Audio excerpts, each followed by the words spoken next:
Hey guys, before we get into today's video, I'd like to introduce you to the sponsor of today's video, and it's me. I'm sponsoring the video and the Jegs $10,000 shopping spree that's going on right now. You've got until this Friday, November 21st at 11:59 p.m. To get entered, go to the oldmansgarage.shop where you'll find all the details on what you need to know to get entered. So once again, guys, thanks for all the love and support. Let's get to the new video. I hope you like it. I mentioned the other day that there would be some changes coming here at the shop, and today marks the beginning of a big one. All right, everybody, good morning. This is Friday morning, and as you saw in the last video, we got home from Tennessee and we got the 64 C10 running. It's sitting in here in the garage. We did drive it up the road yesterday. However, the stud that goes on the carburetor for the TV cable, we must have robbed it and put it on something else. Maybe it's on Bob's Nova, I don't know, but we couldn't hook the TV cable up yesterday. So we drove the truck around the block gently, but before we can really drive this thing anywhere, we have to get the TV cable hooked up. It's imperative that the 700 R4s have a TV cable hooked up, unless it's got a constant pressure valve body, which that one does not. So I need to run into Jegs, and I've got a new guy coming here today to start working a little bit. With everything that we own, we really don't have room to keep everything inside during the winter. And so Billy got him another shop down in Newark, and he took his race car stuff down there to free up some space around here so we can operate during the winter. And Kenny's been working for him down there, and so I really need somebody here to help part-time. I don't know that it's going to be a full-time thing, but I had a guy message me that lives locally, super nice guy, and he's looking for some part-time work between now and January when he starts the police academy. So his name's Doug, and he's going to stop by here this morning, and we need to run to Jegs, and I'm going to take Doug to lunch and just kind of, I don't know, get to know each other, I guess, you know. So that's what's on the agenda for today. We've still got a lot of odds and ends to fix on the C10 before it's road ready. We still got to get the hood put back on, and the truck definitely needs a bath. Right now, you can barely see out the windshield. But right now, I need to get the El Camino warmed up so me and the new guy can go to lunch and talk a little business. Welcome, welcome. How you doing? You haven't been here 2 minutes, you got a camera shoved in your face. Yeah. I expected it. I made a post on Facebook the other day asking for some help at the shop, and I literally had thousands of emails. Doug's email was a little bit different. It was straight to the point. He's young enough to do some heavy lifting, he lives close by, has some experience working on cars, but is willing to learn new things and doesn't mind being filmed for the channel, doesn't smoke, doesn't drink, and his only request was to have Sundays off to spend with his family going to church. So he sounds like a pretty good candidate, so long as he can pass a random background check, which was conveniently about to happen at Jegs when I saw Chief guarding the front door. But first things first, I need to pick up these parts to hook up my TV cable. Where's Craig at? I don't know, man. He must be hiding in the back. Well, he's probably hiding from me. It could be. I'm trying to hide from Chief over there. I got a new guy with me. He hasn't had a background check yet. Better watch out. Mustache looking suspicious. He does look like a perpetrator, doesn't he? Now that's a perpetrator right there, if I ever saw one. Always the up salesman, Craig not only had the stud, but the geometry bracket set out waiting for me. Get the right stuff. You got me hooked up pretty good. All right. You got me hooked up pretty good. You even got me the correction bracket. Yeah, Always the up salesman. Once I paid for my parts, it was time to run this new guy through my head of security. Chief, how many years you been here guarding Jegs? 31 years. In 31 years, you've never caught me. I've never caught you, Yeah. but I've had people snitch on you. Well, listen, I need you to run a background check on this new guy. I already did. The paddy wagon's on the way. Oh. You can run. Just run towards an emergency room. I figure the best thing for me to do is break Doug in right and make sure he can handle the pressure. You do look a little bit like a perpetrator. With a verbal agreement for employment, a background check completed, and our parts in hand, we headed back to the shop to get busy working on the C10. I installed the bracket and the stud on the carburetor to hook up the TV cable, then backed the truck out of the shop to warm up. So, what we're about to do here is trial and error. Working with a TV cable on a 700R4 is a little tricky. So what I like to do is take it up the road and make sure it shifts okay. But like I said, it's a little bit of trial and error. So this thing's low on fuel. So I figured we'll go down to the gas station, fill it up, and we'll make some adjustments. I brought my screwdriver with me. So if it doesn't shift quite right, I'll adjust the TV cable. We'll see how close we can get it. Currently, the throttle linkage on the C10 only gives me about quarter throttle, so I'm limited on throttle range of motion. So I just hooked it up for now and want to make sure the transmission shifts normally instead of immediately stacking the shifts through all 4 gears below 30 miles an hour. The 700R4s and 204Rs are notorious for burning up prematurely due to not having the TV cables adjusted properly. They're not just a kickdown cable like you had on old Turbo 350s. TV stands for throttle valve. The throttle valve controls line pressure to the clutch pads. It also controls at what speed the transmission shifts gears and how firmly it shifts as well. So it's very important to have hooked up correctly. Man, I can't hardly see out of this windshield. Good Lord. That's the first thing we got to do when we get back to the shop, get that windshield clean. It was bad. And get all the mouse shit out of the vents. It's not so fresh in here right now. Maybe we need to get some dryer sheets from Vicky. I don't think it smells too bad. It's not how I remember it. All right, let's see how it shifts now. I put a little bit more tension on that TV cable.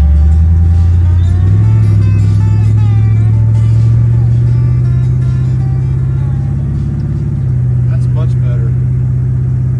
That's much, much better. Before, it was just going right through all the gears. That's pretty good. I think we can work with that.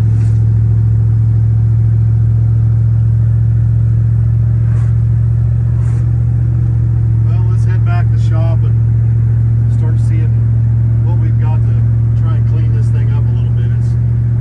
It's bad. A little spit shine on it. With fresh fuel in the fuel tanks and the transmission shifting the way it should, we are one step closer to having the old truck ready to put the hood on and give it a bath. I think we're all right. Let's go ahead and put the hood on this thing, and at least that way I can give it a bath. Doug helped me bolt the hood on, then we got some penetrating oil out to free up the hood hinges so that we don't buckle the hood. Then I backed the old 64 out in the driveway for its date with a bucket of soap and some Jack's Wax Super Citrus. When it comes to removing black streaks on trailers and cleaning mold and mildew off Vicky's old truck that's been sitting under a tree for months, this stuff truly works miracles. Now, you don't want to let this stuff dry on the paint. You've got to scrub it quick and get it rinsed off, or else it can damage the finish. You definitely don't want to let it dry on polished aluminum, but if you use it correctly and follow the instructions, it makes jobs like this a lot easier. Doug and I finished up washing the truck just before sunset, and I took June Pup a ride around the block in it since she's been festering about it ever since we pushed the truck in the shop. The truck still has some electrical issues, like it doesn't have taillights or brake lights or dash lights, but I vaguely remember a possible reason why. As you've probably noticed, when things sit around, parts get robbed off of them. Hey, I think I know why we don't have taillights and brake lights. I had something in the back shop that had barrel fuses in it, the old glass barrel fuses. I can't remember what it was, but it might have been the Bisquick, I can't remember. But we had something in the shop that needed those glass barrel fuses, and I didn't have any, and I think I sent Kenny up here to rob fuses out of this, because it takes the old glass type fuses. Gotta have a fuse to have lights. Yeah. So tomorrow I'll probably dig into that, maybe see if I can rattle the cage down there at Mark's, see if I can get those whippersnappers down there to dig up some glass barrel fuses. I'm sure they'd be happy to see it. So that brings us to Saturday morning, and I wanted to make a trip down to Buckeye Lake to dig through Mark's stash of old fuses. Now, the last time I saw Mark is when I dropped him off to get his hip replaced, and as far as I knew, he's still home trying to recover. However, I had a feeling something was up when I walked in and Buckwheat shoves a camera right in my face. Oh, what are you doing here? Get out of my face, you. What's going on? What the? So somebody's got me on a tracking device. I don't Oh know my what it is, God. But I can't even come in here and have like a quiet minute to get caught up and see how bad my office is. Last time I saw you, you were getting your leg cut off. Well, I did. You're walking. Well, I know. Thanks to the miracles of modern medicine, I won't have to dig for fuses in Mark's rat's nest behind the counter today. So they cut your leg off, put it on the table, and plumbed it all up, or what? Jumpy 2.0. What is that? I was dreading the day I'd have to come down here and deal with these yahoos for a barrel fuse. Mark dug out his stash and asked me what amperage I needed, but as far as I'm concerned, there's only one. Listen, all I need is 30 amp fuses. Everything in my vehicles gets a 30 amp fuse. Since Mark's on light duty, he now has a license to delegate from behind the counter. Jacob, get that case of brake clean. Case of 2050. Chop, chop. Because I can't lift anything over 3 pounds. You're going to be my new lackey for the next 12 weeks. Vacation time is over for Mark's employees. He's cracking down on everybody. I'm going to relish every minute for 12 weeks. With a fresh supply of 30 amp fuses in hand and some shop supplies loaded on the flatbed, I headed back to the shop to climb under the dash of the C10 and get to the bottom of all my electrical issues. With a 30 amp fuse in every slot, I now have headlights, taillights, turn signals, and dash lights. However, I did forget about the water pump pulley. So that's a job and another trip to Jegs for another day. For right now, I want to focus on getting the shop cleaned up, and in order to gain some space, I need to start clearing out parts that don't belong to me or any of my projects. Doug helped me start organizing things, and we started loading things up in the truck that need to leave, like Bob's old 14-inch wheels and tires and his Aeromotive fuel tank kit that I had hoped to install a few months ago. As Doug and I prepared to leave for the machine shop, I parked the El Camino inside and sent Doug into the house to pick up some air fresheners. Got us some dryer sheets. The smell of mice is starting to fade in the cab, but Doug feels that stuffing dryer sheets in the dash vents should help speed up the process. So with our new air filtration system installed in the C10, we start making our way up to the machine shop. Now, as you saw in some of my prior videos, Bob and I have been working on some pump gas small block combinations for both his Nova and my Malibu. Bob dynoed his 427 the other day, and it made over 600 horsepower. He plans to bolt it down in his pristine 23,000 original mile, original paint 73 Nova once he finishes up tweaking his combination. But further dyno work is going to have to wait for both of our engines until Bob can get his dyno fixed, hopefully by the end of this week. So I brought your fuel tank up, and I think what we'll do is when you put your 427 in it, I'll come up here and we'll do the tank swap up here and film it up here. That's I've almost got that radiator out. Probably just let you take that home. I was just putting everything in the trunk. It's because some of that stuff's yours. And you got another radiator down there belongs to me. Yeah, I've got your, yes, there's another radiator down there that's wider that wouldn't fit. Yeah, but but I'll see if I can create a way to make that work since I have it. Okay. I wish I would have done that. I would have gone ahead and brought that with me. Well, I didn't realize you were doing this right now. Well, it isn't as much about putting the one back together, but I needed to get that out for you because, you know, the weeks are going to count off pretty fast. Well, I did bring your wheels and tires back for your Nova, so you can go let those go. And Yeah, I just found another one. I opened the trunk. There's another one in the car. Oh, another one of those wheels? So the guy just got another bargain. I don't need them. If somebody can use them, that's great. Well, let's go out here and get them unloaded. Sunday morning, Tommy and Allison had stopped by to collect a rust-free door for her Dodge Dart that's been stored above my shop ever since we brought the Dart home from Detroit. Oh boy. Oh boy. They're getting ready to paint the Dart, and Allison dropped a bomb on me when I least expected it. She told me Sunday morning that House of Pearls has stepped up to help her get this paint job done. It's gonna be a quick job. We're trying to make it the sick week. Oh my God. After we loaded up Allison's door and I got Tommy down out of the roof trusses safely, we went into the house to have breakfast. Moments later, I had to remind someone that we don't sell t-shirts to the public from the shop.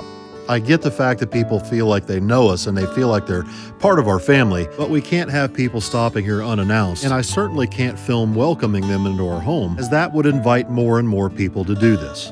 All right, guys, so I'm out here in the shop doing a little bit of maintenance on the old El Camino here. It's got a massive oil leak, and I've mentioned it before. Right before we went to Tennessee, I noticed when I changed the oil in it, someone had stripped out the drain plug and the oil pan, and they had put a repair kit in it, and the repair kit leaks like a sieve. I'm putting oil in it right now because it was low on oil, but It's lost about 1.5 quarts since we left to go to Tennessee, so that's not too terrible bad, but it definitely makes a mess on the floor wherever you park it, and I can't stand that. It also makes a hell of a mess underneath the car. I definitely don't like that either. So when Bob gets that 400 pulled out, we're probably going to pull the heads off of it and do a swap because the Edelbrock Performer RPM heads that are on the 400, I believe, may have a bad valve guide or a valve seal because it smokes out the driver's bank at an idle all the time. And it has since we put it in that truck or in the C10. And it smokes in Bob's Nova, and it's going to smoke in the El Camino too if I put it in there that way, and I don't want that. So I've got a set of Trick Flow 230s that I took off my Malibu's engine that are already set up for a hydraulic roller cam. So I think what we'll do is we'll put some Johnson Isky hydraulic roller lifters in it, put the Trick Flow 230 heads on it, and put it down in the El Camino the way it is. I don't know what the camshaft is. It was just a mild hydraulic roller that Jegs happened to have in stock the day I walked in there to get a cam. I just, I needed a mild hydraulic roller just for a towing application. And so they had that one in stock. I don't know what it is. I have no idea. I'd have to pull the cam out of it and pull the numbers off and look it up. So it's not that important. But the El Camino does have a stock converter in it. I don't think that's going to be a problem with that engine. I think it will idle low enough that it won't be a problem. And now that it's got these new disc brakes on the front, it's not too hard to hold it back, even if it does idle a little bit high. I guess I could just go ahead and put a little bit of a stall converter in it while we got the engine out. That's not that big a deal. Also, the 327's got a little bit of a lifter tick to it, and I've noticed that it has a pretty nasty piston slap or a wrist pin noise in it. I guess it kind of comes and goes because I started it up earlier to kind of record it so you could hear it, and it didn't do it, of course. Okay, so it's going to make a liar out of me today. That figures. What I did find is that it had a fuel leak on the carburetor. It's evidently got a 3/8 fuel line from the fuel pump up to the carburetor, but the hose barb on the carburetor is 5/16. And so somebody slid the 3/8 hose on there probably as a temporary thing, put a hose clamp on it, but the pressure and the swelling cracked the fuel line. So it had a pretty nasty fuel leak out here on the intake. That could have been devastating. That could have set the whole car on fire. So I'm glad I caught that today. So when we put the 400 down in this, I'll probably run braided line and AN fittings from the fuel pump up to the carburetor so that we don't have issues like that anymore. What is it, girl? Somebody here? Huh? Somebody here? Another intruder. You better get him. Who is it, baby? I'm just going to sick you on him this time. I'm not screwing around. Oh, God. What do you want? What do you... Oh. Oh, bring those in here. Oh, I approve, I approve, I approve. Look at that. Where'd you find those at? Facebook selling wall. Oh, yeah? $150. Really? Yeah, you couldn't. Huh. So now you've got headers. Yes. Ooh, those are going to look good on that Model A. I'm gonna try to bolt them on the engine while it's on the stand, see what they look like. You better try and bolt them on the engine while it's in the car. Well, I gotta get the chassis put together first. Well, let's go. Chop, chop. I've been out here doing some maintenance on the El Camino. What are you doing? Well, it was a little low on oil and had a little bit of a fuel leak on the carburetor. I fixed that. Bob's pulling that 400 out of his Nova. He started on it yesterday, so... Oh, yeah. What? You got any junky carburetors laying around, less junky than mine? Yes. Well, I don't have any junky carburetors, but I do have carburetors laying around. Well, because I need to get rid of the oil off the 55. Oh, my God. I freshened the fuel system up, and guess what? It still don't work. All right, so this has basically a brand new Holley 600 vacuum secondary that works perfect. Electric choke, and I'm not going to put that on the 400. So when we take this out and put the 400 in, that carburetor will be available. Sweet. That's exactly what's on there now, except for it's full. Listen, I'll make you a deal. If you help us swap the engine, I'll give you the carburetor. What do I look like? Engine swap magician? You have a Malibu coming too. Well, I know that's an upcoming project as well. You're right. I'm going to need a little help. Although Doug's going to be here to help, I could still probably use another little hand. You know, your expertise, if you will. In other words, you want it done yesterday. No, I didn't say that. I'm just saying it's easier with a little extra help. That's all. Plus, I'll be honest, you tend to make pretty good content. People find you interesting. I'll find you interesting. Now what are you doing? Looking for header bolts. Go get your own header bolts. Why? They're right here in Wasteville. No, they're in storage for when I need them. So you need 15 different sets of header bolts. They're mine. Each one's a different head, so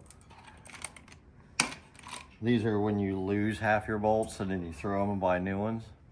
Look there. Listen, don't worry about what's in my stash of You stuff. just went and made a trip to Jegs to get header bolts, and you already had header bolts in stock. Look, there's probably more in here. Get out of my stuff. So how much did you give for those? 150. Not bad. They look like they're brand new, like they've never been used.